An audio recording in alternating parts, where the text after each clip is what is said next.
Hey guys, welcome to our channel.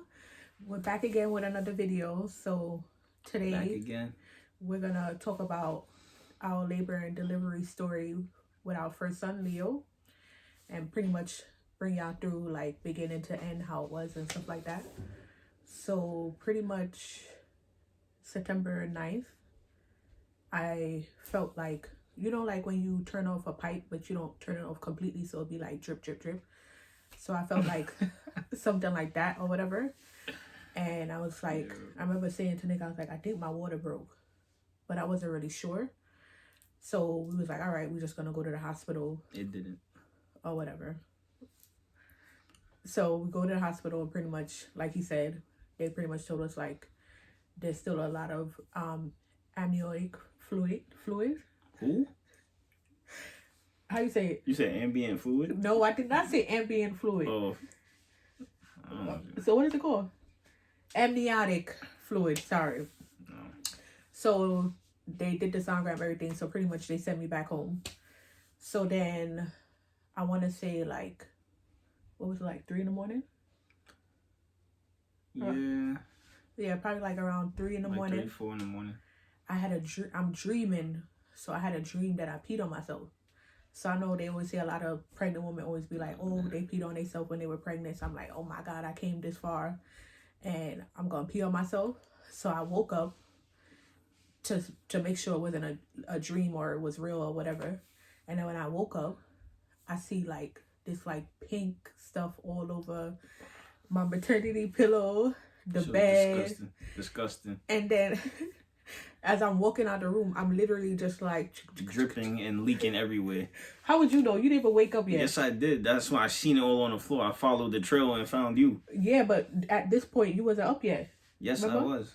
I woke you up, so I didn't. No. I woke you up when I was calling you from the bathroom. Yeah, and then I followed the trail to follow where you was at. That's what I'm saying. This part where I'm talking about, you were still asleep. Yeah, that was so gross. I'm literally like walking to the bathroom and literally just leaking like out fluid as I'm walking to the bathroom. And then I sit down on the toilet and I remember like screaming his name and I'm like, babe, Nick. Because he's like sleeping. Everybody that know Nick, he sleep mad dead. So I'm like screaming or whatever. So I'm like, I think my water broke or whatever. So at that point, like, how were you feeling? When I seen your water broke, I was scared. You were scared? Yeah. Like I was nervous. But I wouldn't let it show in my face. I was like, I gotta keep my composure to make sure she good. And then what about when you seen the blood? Yeah.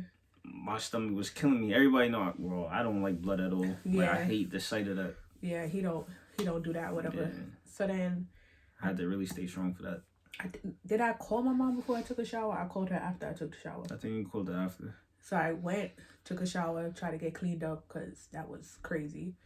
And then I called my mother, and then she's just like, oh, I gotta go to the hospital, So I'm like, oh my God, like my water really broke like in the movies and stuff like that, like how I see. But I really thought it was just gonna be like water. I didn't expect it to look like how it looked or whatever. Yeah. So we drive to the hospital, and then pretty much they put me in a room, and I let them know like, oh, my water broke. They checked me, they're like, oh yeah, your water broke, blah blah.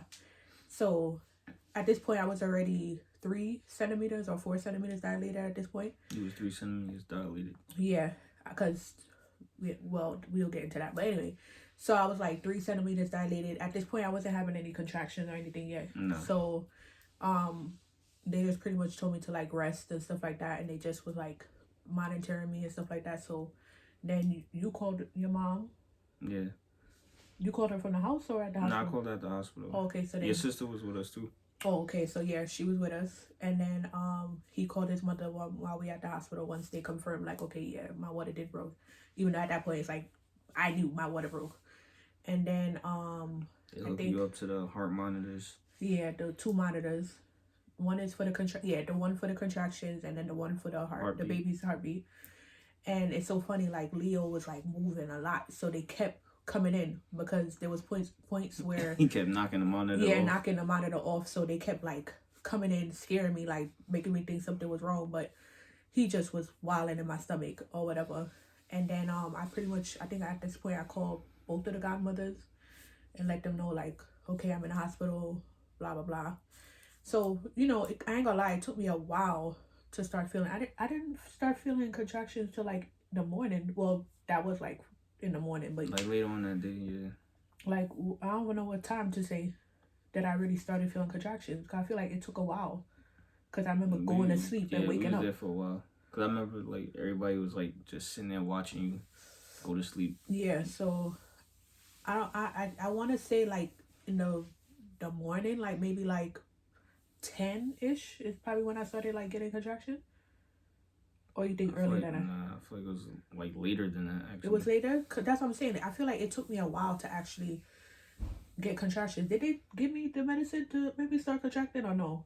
I don't think so, right? No, I don't think they gave me any medicine to make me start contracting. But I was like dilating. Every time they checked me, I was like dilating. I wasn't like didn't they give you like magnesium or something like that? No. You probably thinking about the first time. Oh. Yeah. So I'm not sure. I don't know why I feel like they might have gave me Pitocin, but I'm not really sure. Ooh. That's what it's called, right? I don't remember. I don't remember that. That the drug they give you to pretty much make your uterus start contracting. I'm not sure. That part I cannot remember. But I know I didn't start contracting right away. Like it took me hours to actually start. And then, once it started, matter of fact, they did give me the medicine because I wasn't contracting. Now that I think about it. I just remember you contracting later on in the day. Yeah, it was like, come to think of it, they actually did give me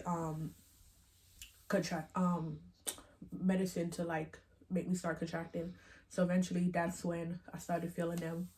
And pretty much, whenever I would get one, it was like, ooh, and breathe through it and get through it. I was doing pretty good.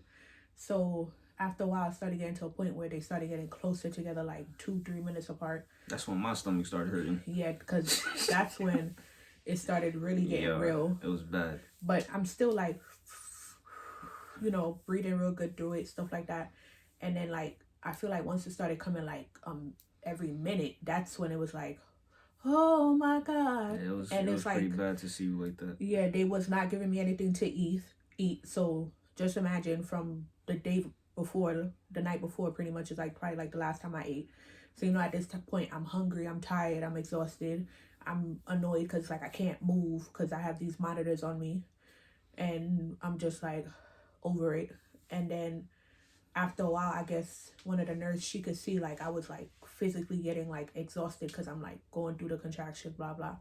So then that's when she recommended like, I think you should do the epidural because she's like, I see it happen with a lot of moms where, they do so much work trying to get through the contractions that when time to actually push, they're like so physically exhausted that like they're fatigued. Yeah, so they physically can't push the baby out, and then they end up having to get rushed to emergency C-section. And she knew how strongly I felt about doing a vaginal delivery, so she was like, I think you should do the epidural before it's too late, blah blah blah blah. So I was like, all right, you know best, whatever, I'll do it. So at this point, now they're coming like I said, every minute to 30 seconds apart. So the anesthesiologist comes in to pretty much give me the epidural. At this point, I guess he could see like I was about to go into like a panic attack, anxiety attack, whatever you want to call it. I had to work my magic and calm her down. Work your magic? Yeah. So, he pretty much, was like in front of me holding my hands. Because, they kept saying how imperative it is for me to stay still. Yeah, they said if you move just a little, you would be paralyzed. Yeah, so I was just like, shit like that. You have back pains forever, even after. Yeah, so I'm just thinking about all this stuff. But, I got to give props where props is due. Like, you know what I'm saying? Like, you POP held it down. Make sure, I kept it cool, kept it cute or whatever. So, like I said, he was just holding both of my hands, standing in front of me and stuff like that. And I think I had my head in your chest. Yeah. And then they gave me the epidural. And then at that point, they're like, oh, are you feeling it? I'm like, no. They press it again. Are you feeling it? No. They press it again. Are you feeling it? No, because I kind of have like a high tolerance for pain. So it was like, it took a while. And I think because they gave me so much, after a while, like my feet, my legs was like swollen for like days after, like days after, and even after I gave birth to everything, it was like I couldn't feel my legs. You went home, like yeah, I couldn't. Yeah, I think I overdid it with the epidural. So moms out there, I would recommend do not keep pressing it, like kind of deal with some of the pain, you know. I kept pressing it to the point where it was just like I didn't want to feel nothing, and I ended up, you know, suffering after. But then I had this urge to where I needed to shit, and I know they say once you get that means the baby's here, but I didn't want to tell nobody because I knew they was gonna check me, and I hate that. Like he could tell you, I hate that worse than the contractions and everything else. So I was just like, oh, like I slipped up and I said it, and then I tried to play it off. But I guess one of the godmothers, she was onto me. So the next time the nurse came in the room, she snitched on me or whatever. I think your mother heard too. Yeah, but yeah, Alex had to snitch or whatever. And then, of course, once they heard that, they was like, oh, baby's here. So they checked me and they're like, oh, you're ready. You're fully dilated. Blah, blah. So I'm like, in my head, I'm like, wait, so this is happening? Like, okay, this is for real? Like, all right. I remember that. Like when everybody started coming in, all of the nurses and doctors. Yeah, started rushing in the room and stuff like that. I feel like I started getting anxiety. Like, yo, it's about to happen. It's about to happen.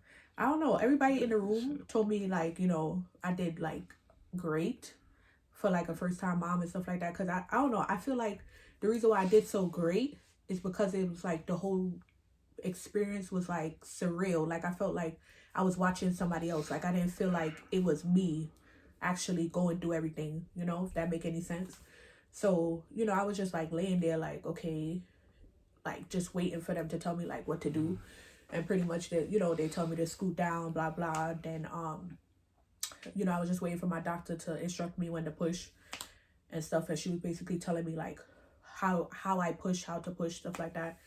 So, you know, like I said, I was just waiting for her. So whenever she would tell me to push, I push. It was 3 pushes? I think it was 4. 3 or 4, you could say, pushes. And pretty much Leo was here. Oh my gosh, the sight of the baby coming out. Oh my. You look? I seen the whole thing. Oh, and I had the mirror because that was a part of my birth plan. I did the mirror, so I was able to see everything because I wanted to see everything. The sight was bad, but it was like I was happy at the same time. I was like mad happy, but it was just like But you did good though. Everybody thought he was gonna pass out or whatever because he don't do good with blood. So in my opinion, I think he did great. I think it was more so the fact of like what it was, like what was being brought out of you. So that's what made you look past that. Yeah. So, you know, then I got to see my white little baby. They put him on my chest because, you know, I was very adamant with that. Like I had my birth plan, not playing with them. Like give me that skin to skin. So they knew right away they had to put him on my chest and stuff like that.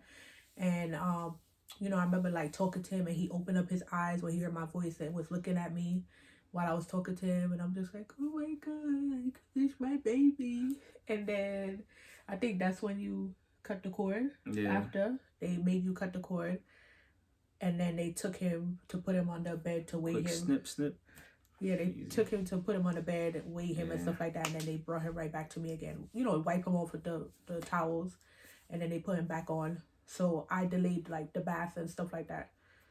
I think the only thing they gave him right then and there was the vitamin K. But everything else I kind of like delayed so that I could have him that first initial moment and stuff. And pretty much in the room, it was me, you, my sister. I think both our moms. Both of our moms was there. And Alex, one of the godmothers, was there.